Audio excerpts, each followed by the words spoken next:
Well, hello to everybody here. It's Teresa Sanderson. Very excited to connect with you today. Today, we're talking about from overlooked to empowered, how nurses can claim a seat at the table.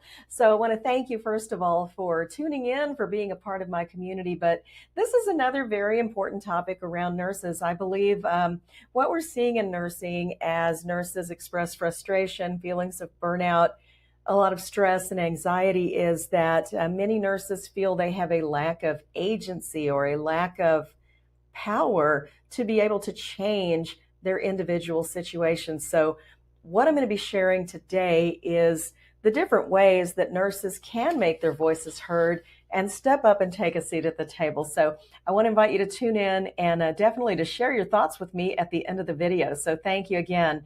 But, if you're a nurse and you've ever sat in your car after a particularly difficult shift, and wondering why things have to be this way, why do the decisions that affect your everyday work life get made by people who haven't spent any time on your unit, right? If you're a nurse who's been wondering those kind of things, then you're not alone. I want to let you know that you're not alone. And, first of all, nurses, we make up at least 20%. It's actually between 20 and 25% of the healthcare workforce entirely, right? So why is it that we're missing from the boardrooms and other rooms where decisions that affect our careers and how we deliver daily care are made? Why are we not in attendance at those meetings? As a matter of fact, I attended a conference recently that was all about technology, digital innovation, all of these kind of things. And what was startling at that conference was the lack of nurses who were within some of the bigger companies who were involved in the product development. So it's a product that's intended to be used by nurses, yet nurses were not involved in its development. So this is an important thing for nurses to take note of, and also for, anybody who is innovating new products, digital products, or other products for nurses. It's important to get feedback and buy-in from nurses along the way. We are closest to the problems, right? We know what can fix and resolve things and what may only add more work. So that is a part of our conversation today, is how can we make our voices heard and find our seat at the table. First of all, I want to let you know about a few really wonderful organizations and movements that are around today that did not exist in the past. So things like the Nurses Feed Their Young movement. If you know me at all, you know that this is a movement that I founded. It is nurse-led and designed to help us transform our nursing culture from one where nurses eat their young to one where nurses feed their young. We are driven by the idea that each of us has within us the opportunity to show up as our best selves every day, in spite of all of the challenges that may come before us. We know and want to encourage nurses to support each other, to lift each other up, right? And to create a better future for nurses. And we all have some power and ability to do that within ourselves. So that's what Nurses Feed Their Young is all about in a nutshell. There's another organization out there called the Commission for Nurse Reimbursement. And if you're not yet a part of the Commission for Nurse Reimbursement, or if you don't know what it is, I encourage you to do a little research on it. Because when you're wondering, or if you're ever wondering as a nurse, why is there not enough money for us to have raises?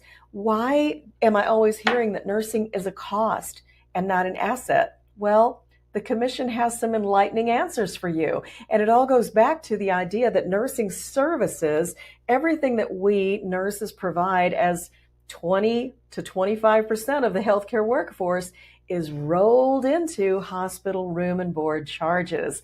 There is no line item fee for the nursing service that you receive at the hospital or any other clinical area.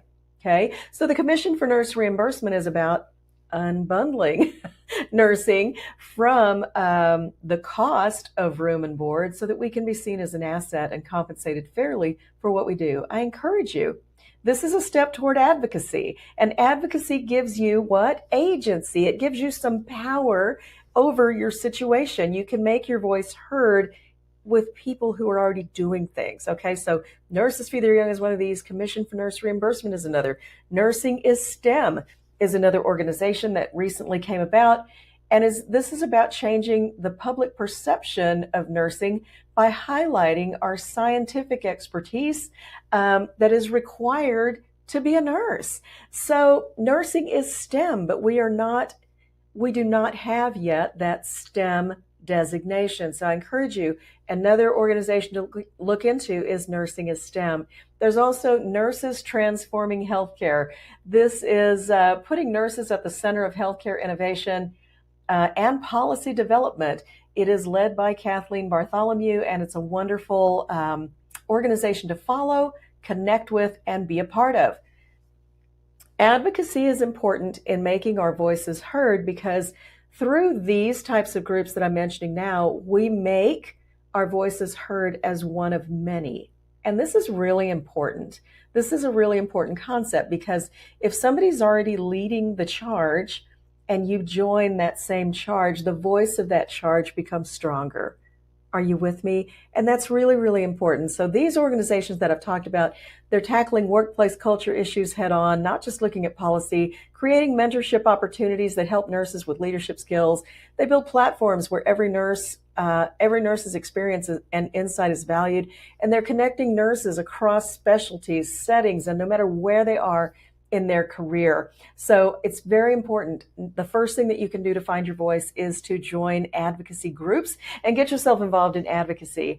The next thing, number 2, find your voice in workplace conversations.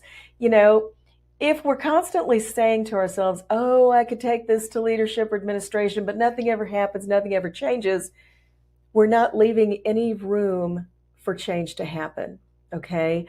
There's a concept out there that what you think about, you bring about, and what you focus on expands, right? I believe this pertains to all things in life. So when we say nothing ever changes and we choose to be silent and not bring up our concerns, our needs, advocate for ourselves and our patients, then we are closing the door to opportunities.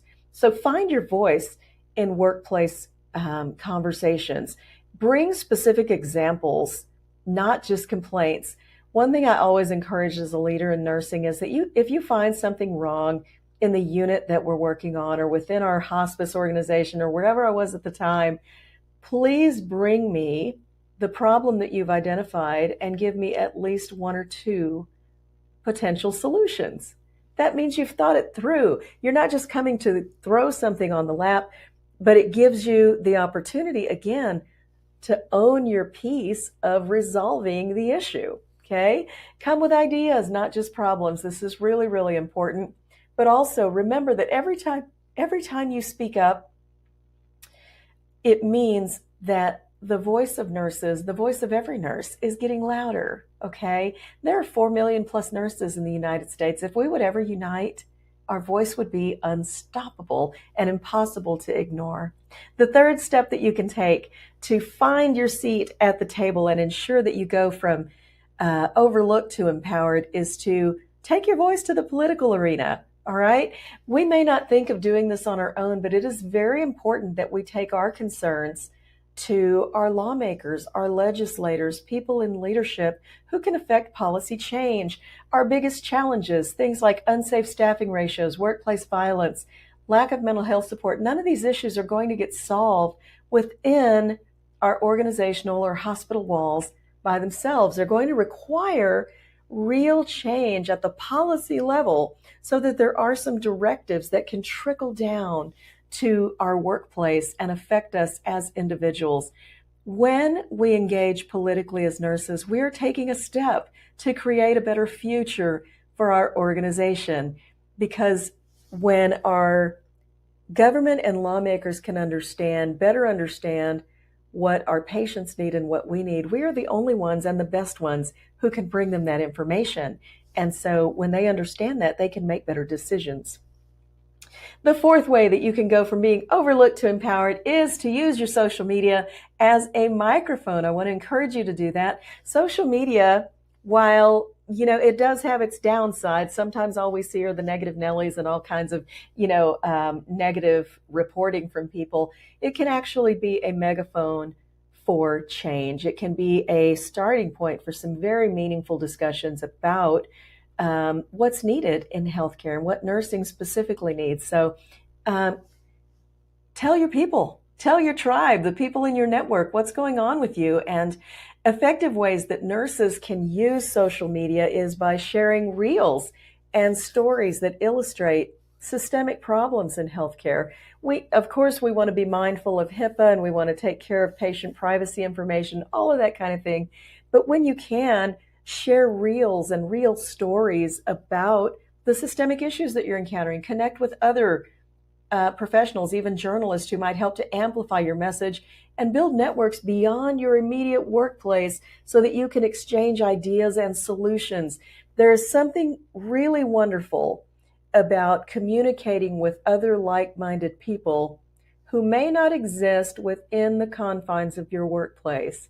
I want to stress that. There is a much larger community of nurses, a much broader group of nurses across the United States and around the world. And when we connect and engage with individual nurses all over the world, we get a lot of different ideas, opinions, and solutions.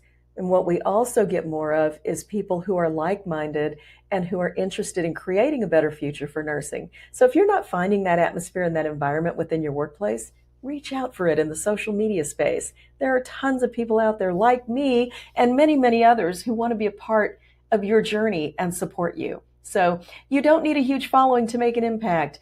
You can do this with the people you have in your network right now and be the spark of change. You can do it. Lastly, number 5, the 5th way that you can go from being overlooked to empowered is to join a community that empowers nurses to lead.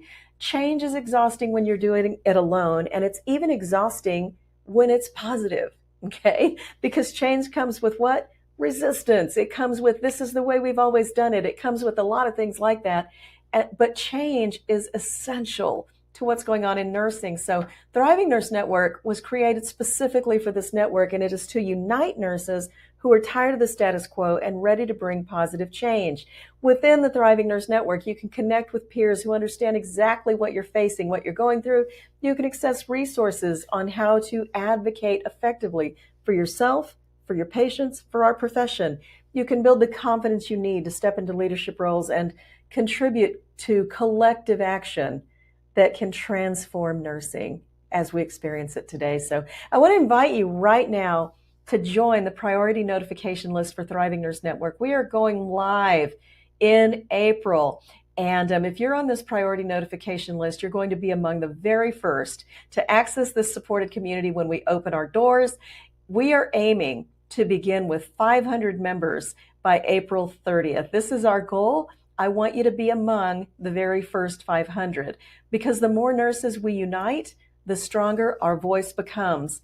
Let's face it, everybody, the future of nursing is in our hands. And the challenges in nursing today, they didn't come about overnight. They're not going to disappear overnight or without deliberate, intentional action. But when nurses unite, here's the thing.